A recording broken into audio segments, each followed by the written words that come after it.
நம்ம எல்லாரும் கேள்விப்பட்டிருப்போம் பிரதமர் மோடி அவர்கள் 2 நாள் சுற்றுப்பயணமா தமிழ்நாடு வந்தாருன்னு சொல்லி எல்லாருக்கும் தெரியும். தூத்துக்குடியில் இருக்கக்கூடிய புதிய விமான முனையத்தை திறந்து வச்சாருன்னு சொல்லி எல்லாரும் கேள்விப்பட்டிருப்போம். ஸோ அவர்கிட்ட நம்ம தமிழ்நாடு கவர்மெண்ட் ஒரு 5 கோரிக்கையும், எதிர்க்கட்சி தலைவராக இருக்கக்கூடிய எடப்பாடி பழனிசாமி அவர்கள் ஒரு 3 கோரிக்கையும் பிரதமர் அவர்கள் கிட்ட கொடுத்திருக்காங்க. ஸோ உண்மையிலே இந்த கோரிக்கைகள் மத்திய அரசு நிறைவேற்றிட்டா கண்டிப்பா தமிழ்நாடு அடுத்த லெவலுக்கு போகும். ஸோ அது என்னென்ன கோரிக்கைகள்னு சொல்லி தான் இந்த வீடியோவில் நான் பேச போறேன். அதுக்கு முன்னாடி நம்ம சேனலுக்கு புதுசாக வந்திருக்கீங்க அப்படின்னா என் பேர் விக்னேஷ், அப்டேட் நாயகன் சொல்லி நம்ம சேனலை சப்ஸ்கிரைப் பண்ணி வச்சுக்கோங்க. ஃபர்ஸ்ட் நம்ம எடப்பாடி பழனிசாமி அவர்கள் என்ன கோரிக்கை வச்சாருன்னு ஃபர்ஸ்ட் பார்த்துட்டு அதுக்கப்புறம் நம்ம தமிழ்நாடு கவர்மெண்ட் என்ன கோரிக்கை வச்சாங்கன்னா பின்னாடி பார்க்கலாம். விவசாய கடன் வாங்க போனா அப்படின்னா நம்ம பேங்க்ல சிபில் ஸ்கோர் வந்து செக் பண்றாங்க. அதுல இருந்து விதிவிலக்கு வேணும்னு சொல்லி ஃபர்ஸ்ட் கோரிக்கை வச்சிருக்காரு. ரெண்டாவது கோதாவரி காவேரி இணைப்பு திட்டத்துக்கு நிதியை ஒதுக்கி உடனடியாக செயல்படுத்தணும்னு சொல்லி ரெண்டாவது கோரிக்கை வச்சிருக்காரு. மூணாவது நம்ம தமிழ்நாட்டில் ராணுவ தளவாட உற்பத்தி மையத்தை உருவாக்கணும்னு சொல்லி கேட்டிருக்காரு. ஆக்சுவலி நம்ம தமிழ்நாட்டில் ஆல்ரெடி ராணுவ தளவாட உற்பத்தி மையங்கள் நிறையவே இருக்கு. சென்னை, கோவை, ஒசூர், சேலம், திருச்சி ஆகிய நகரங்கள் ஆல்ரெடி இருக்கு. ஸோ புதுசா ஒன்று உருவாக்கி இது எல்லாத்தையும் இணைந்து செயல்படணும்னு சொல்லி எதிர்க்கட்சி தலைவராக இருக்கக்கூடிய எடப்பாடி பழனிசாமி அவர்கள் ஒரு 3 கோரிக்கை பிரதமர் அவர்கிட்ட கொடுத்திருக்காங்க. அடுத்து நம்ம தமிழ்நாடு கவர்மெண்ட் ஒரு 5 கோரிக்கையை வச்சிருக்காங்க. அது என்னென்ன கோரிக்கைகள்ன்றத பார்க்கலாம். ஃபர்ஸ்ட் நம்ம தமிழ்நாட்டில் ரயில்வே பாதையை உருவாக்கணும்னு சொல்லி ஃபர்ஸ்ட் கோரிக்கை வச்சிருக்காங்க. அதாவது 10 வருஷத்துக்கு முன்னாடி அனுமதி அளிச்சிட்டு இதுவரைக்கும் செயல்படுத்தாம இருக்கக்கூடிய ரயில்வே திட்டங்களை செயல்படுத்தணும்னு சொல்லியிருக்காங்க. அதாவது இந்த ரயில் பாதை திட்டம்ன்றது திருவண்ணாமலை, செஞ்சி, திண்டிவனம் ஒரு 70 கிலோமீட்டர் ஒரு ரயில் பாதை தேவைன்னு கேட்டிருக்காங்க. அதே மாதிரி ஈரோடு, பழனி 91 கிலோமீட்டர் ரயில் பாதை, அருப்புக்கோட்டை வழியா மதுரை, தூத்துக்குடி ஒரு 60 கிலோமீட்டர் ரயில் பாதை,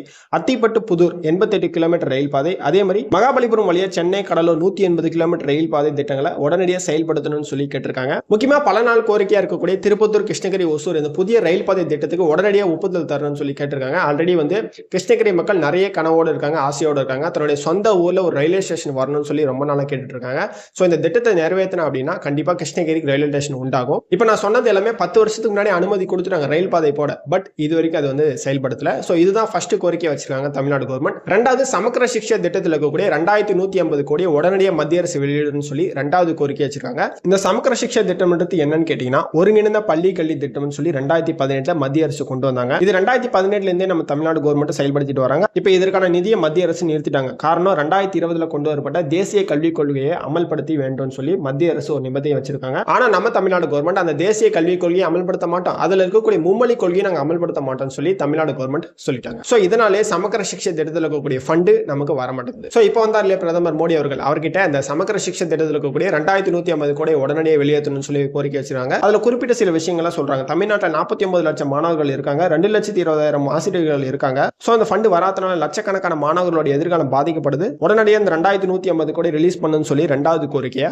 வச்சிருக்காங்க. மூணாவது ஒரு கோரிக்கை, இதுதான் ரொம்ப முக்கியமானது. இது செயல்படுத்திட்டானா கண்டிப்பா தமிழ்நாடு அடுத்த லெவலுக்கு போவோம். அதுதான் கோயம்புத்தூர் மதுரை மெட்ரோ திட்டம். இந்த கோரிக்கைன்றது நம்ம பல வருஷமா கேட்டு தான் வரும். ஆனா இது வரைக்கும் ஒப்புதல் தரல. சொல்லணும்னா CMRL சொல்லக்கூடிய சென்னை மெட்ரோ ரயில் நிறுவனம் இந்த கோவை மதுரைக்கு மெட்ரோ ரயில் அமைக்க தமிழ்நாடு கவர்மெண்ட் கிட்ட ஒப்புதல் வாங்கியாச்சு. அதாவது கோவைக்கு 34 கிலோமீட்டர் மெட்ரோ ரயில் போட 10,740 கோடியும், மதுரையில 32 கிலோமீட்டர் மெட்ரோ ரயில் போட 11,368 கோடியும் மதிப்பீடு பண்ணிருக்காங்க. நீங்க கேட்கலாம் இவ்வளவு செலவு தான் ஆகும்னு போட்டாச்சுல, அப்புறம் என்ன மெட்ரோ ரயில் ப்ராஜெக்ட் ஸ்டார்ட் பண்ணலாமே அப்படின்னு கேட்கலாம். ஆனா இதில் தான் ஒரு ட்விஸ்ட் இருக்கு. அது என்னன்னா 2017 மெட்ரோ ரயில் கொள்கைன்னு சொல்லி ஒன்று கொண்டு வந்தாங்க. அதுல ஸ்டேட் கவர்மெண்ட், சென்ட்ரல் கவர்மெண்ட் 2 பேரும் சேர்ந்து இந்த நிதி பங்களிப்பை தரணும் மெட்ரோ ரயில் ப்ராஜெக்ட்டுக்குன்றாங்க. அதாவது 50:50 ரேஞ்சில் தரணும் அப்படின்னு சொல்றாங்க. ஸோ இவங்க 2 பேருமே இந்த மெட்ரோ ரயில் ப்ராஜெக்ட்டுக்கு பாதி அமௌண்ட் போட்டணும். ரெண்டாவது 2 பேருமே ஒப்புதல் கொடுக்கணும். ஒப்புதல் கொடுத்தா தான் அந்த ப்ராஜெக்டை செயல்படுத்துவாங்க. நாலாவது இந்திய மீனவர்களை அடிக்கடி இலங்கை கடற்படையினர் கைது பண்ணிட்டு போறாங்க. அதுக்கு ஒரு நிரந்தர தீர்வு காணணும்னு சொல்லி 4வது கோரிக்கை நம்ம தமிழ்நாடு கவர்மெண்ட் வச்சிருக்காங்க. ஆக்சுவலி இந்த கோரிக்கையில் என்ன சொல்றாங்கன்னா, நாங்கள் வெளியுறவுத்துறை அமைச்சருக்கு பல முறை கடிதம் எழுதியிருக்கோம். அதே மாதிரி தூதரகம் மூலமா பல முறை முயற்சி எடுக்கப்பட்டு வருது.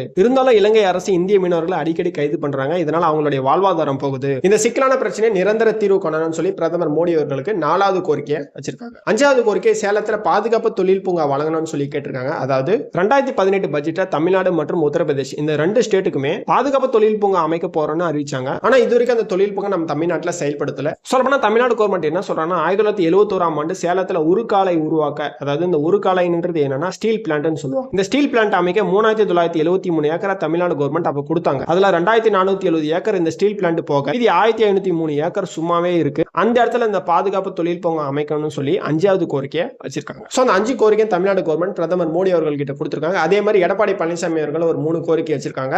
ஸோ இந்த 8 கோரிக்கையை மத்திய அரசு என்ன பண்ண போறாங்கன்னு சொல்லி பொறுத்திருந்து பார்க்கலாம்.